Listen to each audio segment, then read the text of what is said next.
right, welcome to Morrison Madness. Sorry for the interruption. So, while we were away, we were discussing with Laura about my heart rate. Because even when I would do extended basketball playing where we were up and down the court multiple times without a break, either because people missed or shots got blocked or whatever, and there wasn't that pause in between where your heart rate can come down. I've never had my heart rate, as far as I know, be over 120. And so she was telling us that sometimes it has to be adjusted down, sometimes because of medicine that people's on that has to be adjusted down. So I'll let you explain that better. I don't feel like I'm going to do that justice if I try to explain it. And just in case you're just joining, like this is the first time you've heard our stuff. This is our second one that Laura's joined us on. Yes, so this is Laura, part 2. Yes. Right? I'm Don. Let's LaShelle. I'm LaShelle. This is Laura. Or Bae. She goes by both. So, and she is a personal trainer. Certified personal trainer and nutritionist. Right. Yep. And has her own company here in the Iowa City, Cedar Rapids area called Corridor Personal Training. Wonderful. And we will have that information in our description, so you should be able to get that information. Or you can contact us and we can put you in touch with Laura if you're interested in getting some personal training. Absolutely. All right. So then now you can... Sorry for the interruption. No, you're good. Pardon that interruption. That's right. Pardon the interruption. You gotta keep Don in check. He gets so excited. That's right.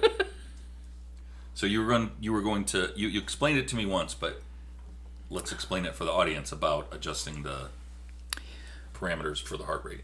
Well, basically, overall, when we're just thinking about the general public, we have certain heart rate zones that we like to see people train in for certain types of training to get certain types of results. And then you have a small percentage of the population that doesn't respond in that way, whether it is just their natural makeup or whether it's medication.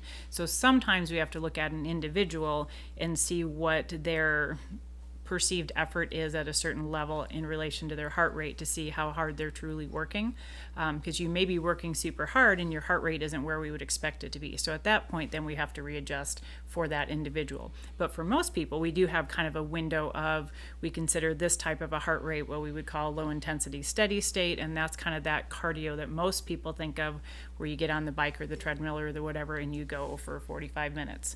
Not the most effective form of training for the vast majority of people.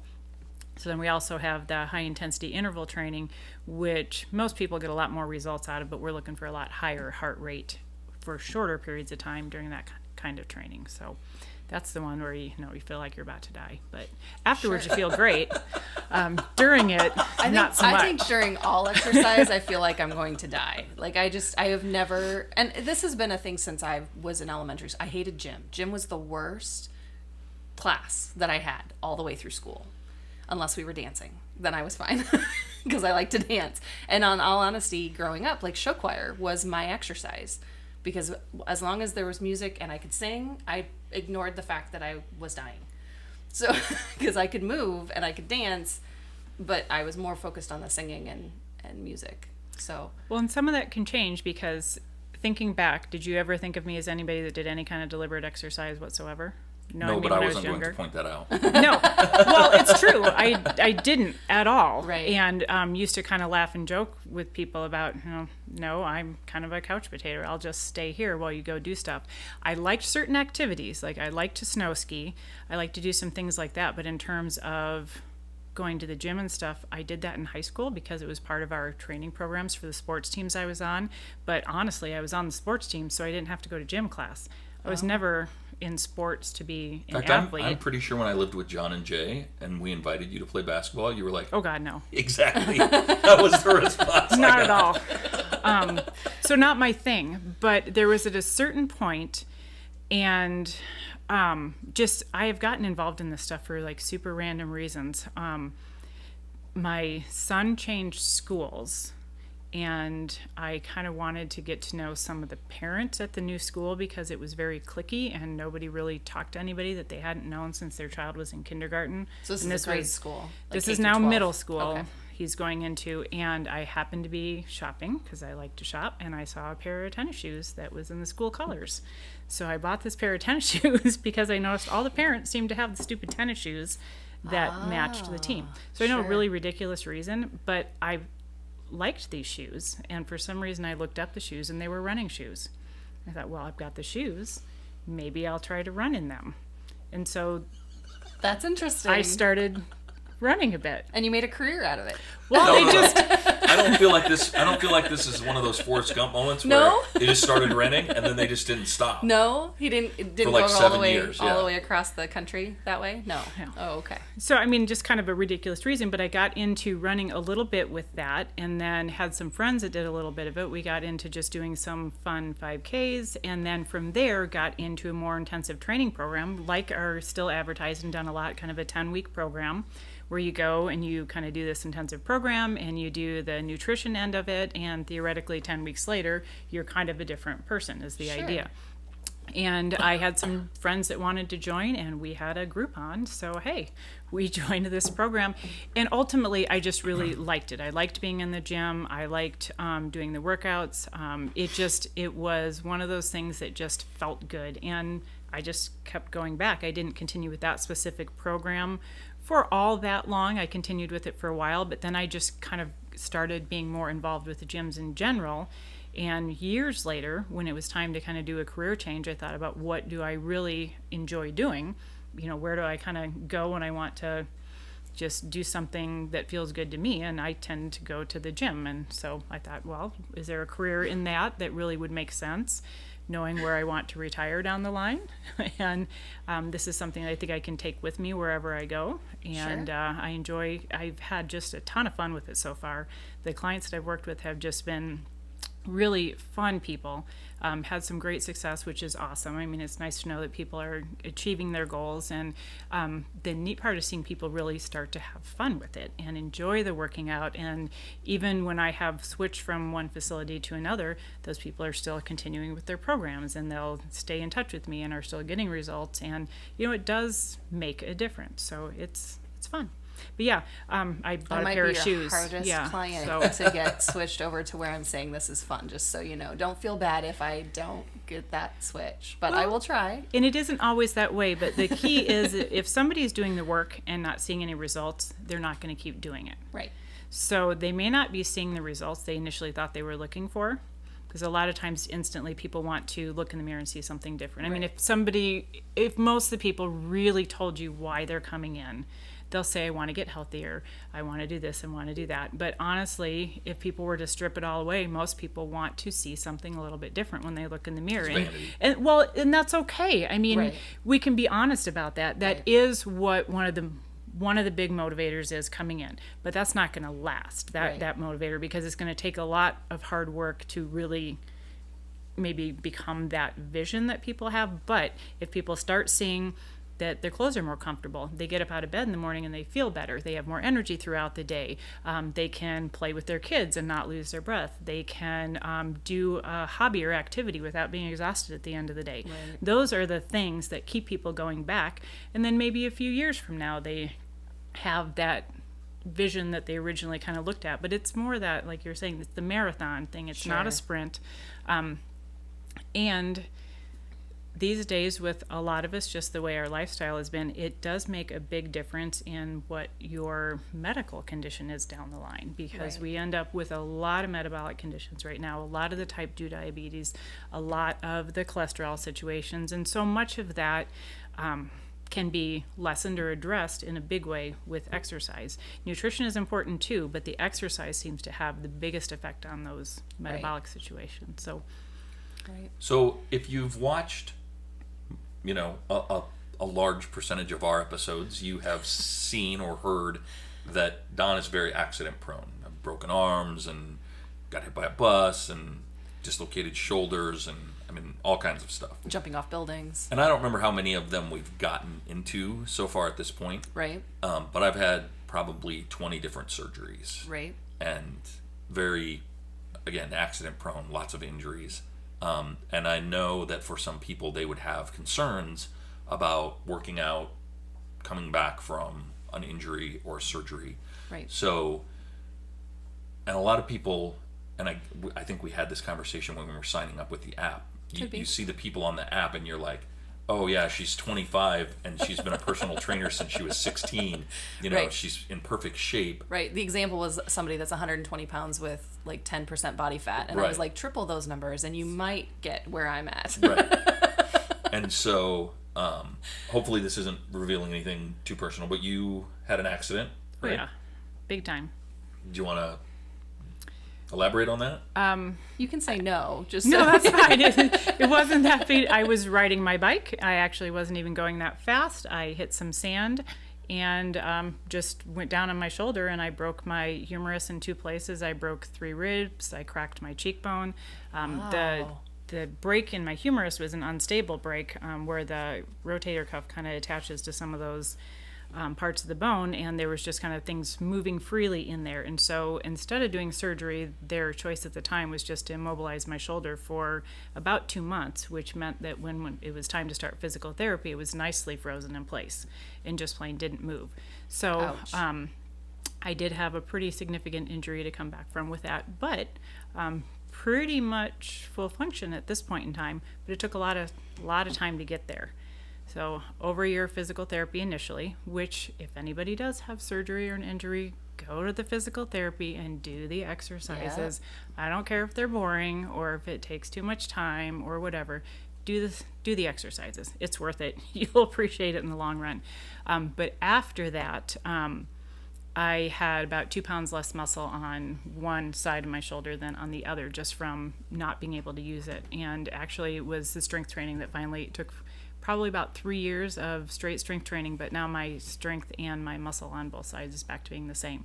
So you can really recover from these injuries. You just have to approach it in a safe manner and an organized manner to kind of go through the different phases of what recovery and then rebuilding would look like. But there's very few injuries that we can't work around. Most people can get back into the gym, get moving, do most things without knee issues. Knees come up all the time. First thing people say is, I've got knee issues. Your knees are going to be a lot better if we get them stronger. Right. So, and if we get some of the weight off of them. Yep. Right. Lower the weight. That's the harder part. Right. I can tell you right away, the exercise is the easier part. The weight is the harder part because that does happen in the kitchen. Or just the nutrition plan.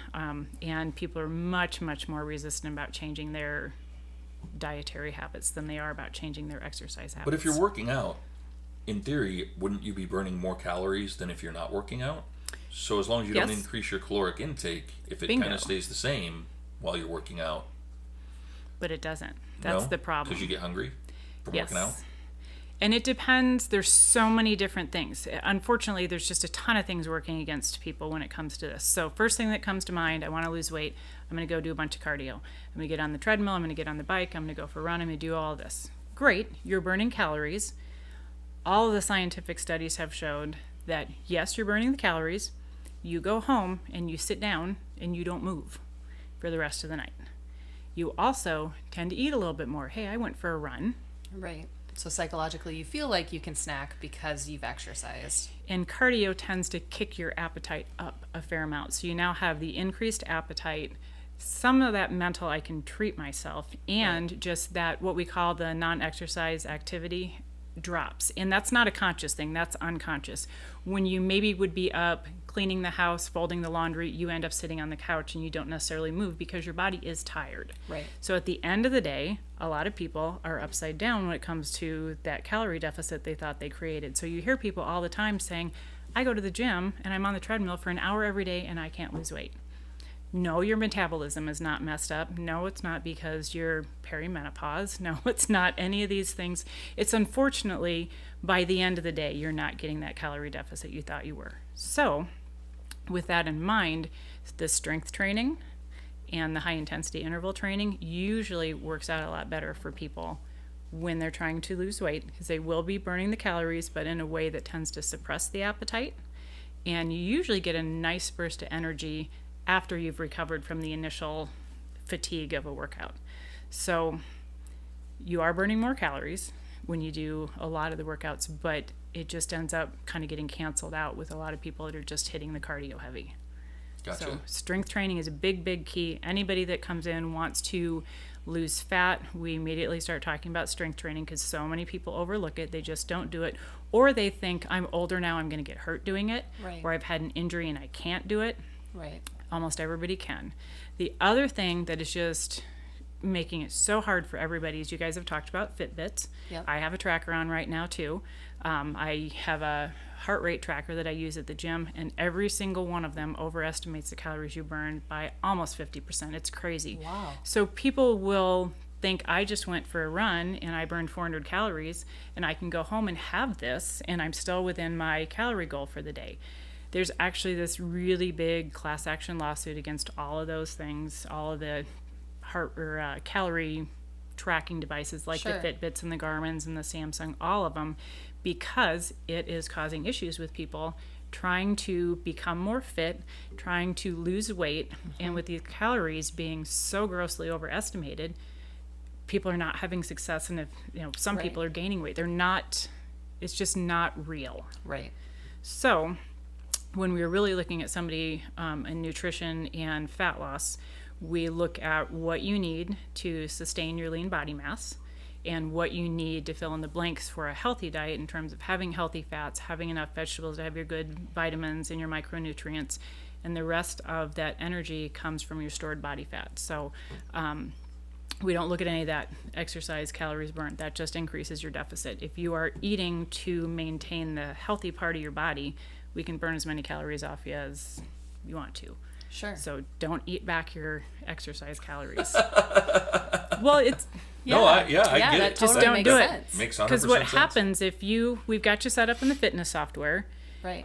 or even like in your Fitbit, things talk to each other. So even if you have nutrition stuff in your Right. Fitbit app, which I don't personally use a whole lot, but I think you can Right. put nutrition Yep. in there. And let's say 1,400 calories is your goal for the day, Right. and you go for a run, it's going to tell you, hey, you can eat 1,800 calories today. Right. And You shouldn't. you go the wrong direction. Sure. So- That totally makes sense. And that's the first time I've ever really heard that. I'm not big on reading or listening to a lot of fitness stuff. Anyway, clearly.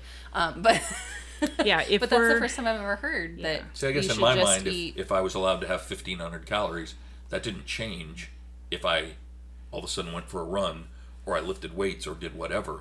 I still should only have 1,500 calories because otherwise I'm not getting rid of, Right. chunky monkey over here. Right. So generally when I create somebody's nutrition plan, it's created based on their daily activities, not including exercise calories, because then those exercise calories are extras that we're burning that will speed up the process to the goals. But hopefully with a good nutrition plan, you can still make progress without any exercise in a healthy manner, and then the exercise is just kind of icing on the cake.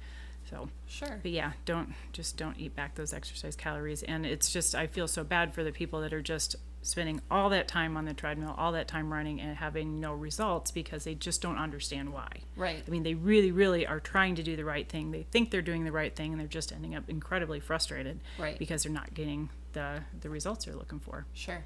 So if we get started, let's say, because this is kind of the middle of the week, let's say we started on Monday of next week, right? If we get everything set up, how far out should we think about maybe having you come back and do a sit down with us and address where we're at with our goals and Well, that depends on who you're working with and how you're working with them. So I set you up in the fitness software.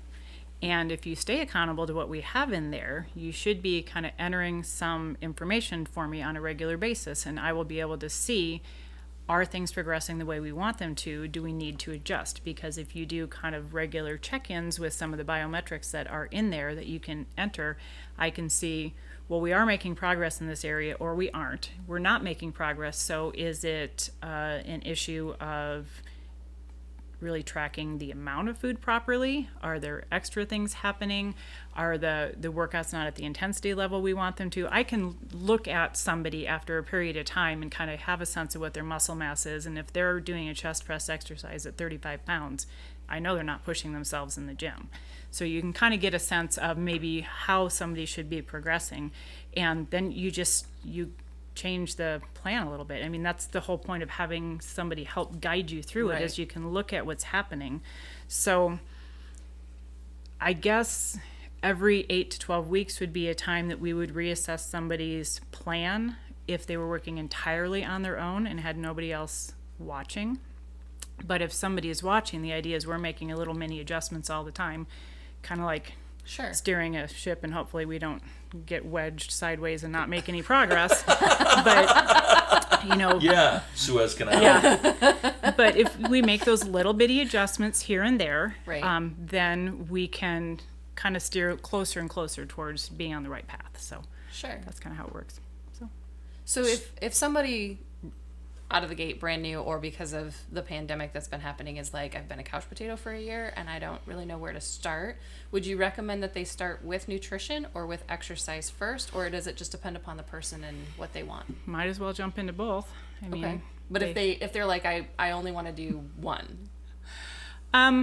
Probably trying to that's a hard question to answer, because it would depend on their physical condition. Some people are going to automatically benefit just from more exercise. Okay. If we've got some real significant blood pressure issues, some real significant things going on there, maybe the exercise is the place for them to start in a general way.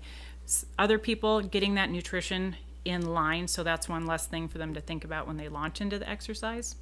That's a way to go. A lot of it is so case by case. It's really hard to throw it in a big kind of bucket, but just start something. Okay.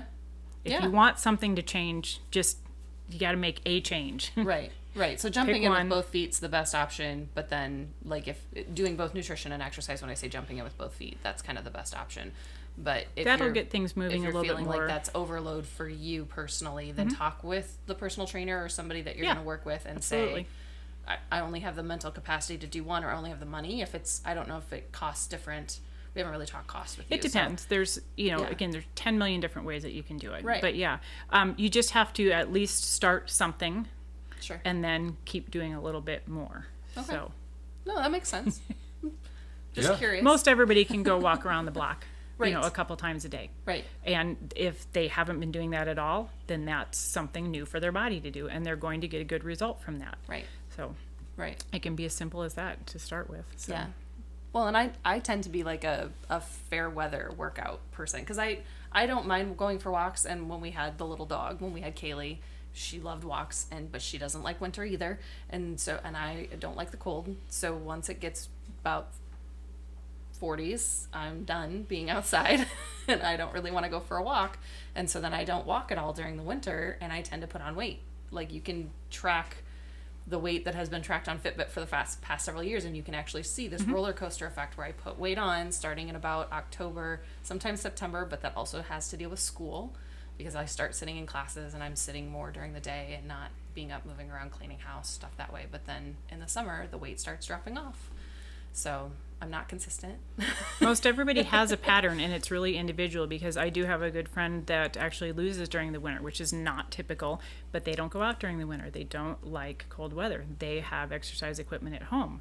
They don't go out and do social events where they eat and drink. So during the winter, every year, sure. they drop weight because they are more consistent with their exercise program and they're cooking at home.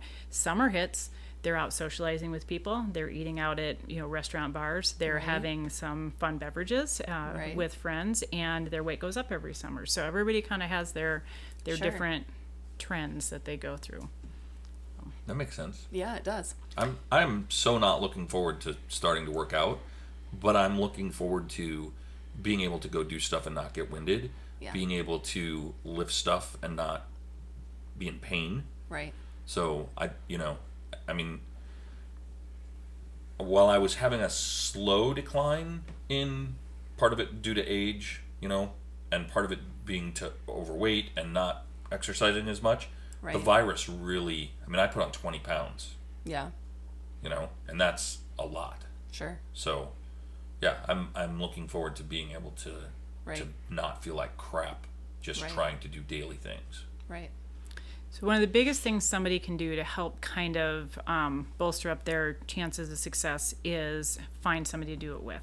Like, you guys have kind of looked at doing this together. If you can find a friend, a family member, somebody that is also committed, you don't want to take somebody that's not interested and say, hey, do this Right. with me, but somebody that has similar interests, and you can find that accountability partner, Right. that is huge. Somebody that, whether you're going to go meet and go for the walk and you would just stay in bed that day, but this person I know is going to be out here waiting for me.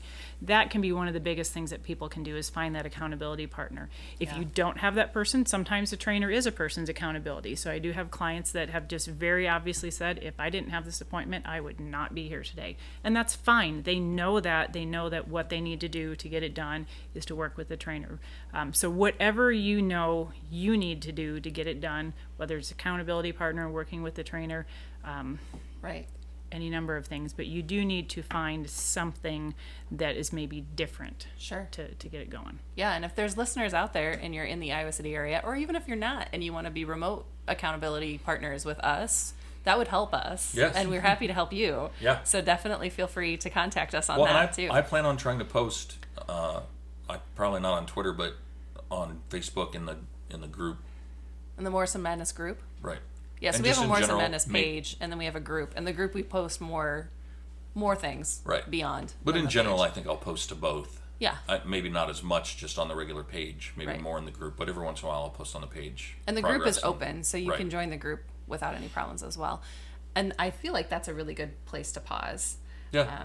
So, accountability, connect with us. We'll be accountability partners together. Absolutely. So thank Yeah. you, Laura, for Thank coming you. down and Thanks for helping having us me. get started with getting in better shape and Yeah. being on our podcast. We appreciate it. Yeah. So again, we are Morrison Madness. You can check us out on Facebook, Instagram. Instagram, Twitter, Yep. all the social places. Yep. Yeah, absolutely. So, again, if you have any questions, let us know. We're happy to connect with you and hope you have a great week. One more time before we close out, what's the name of your business? Corridor Personal Training. There you go, Corridor Personal Training. Thank you. Thanks. Take care.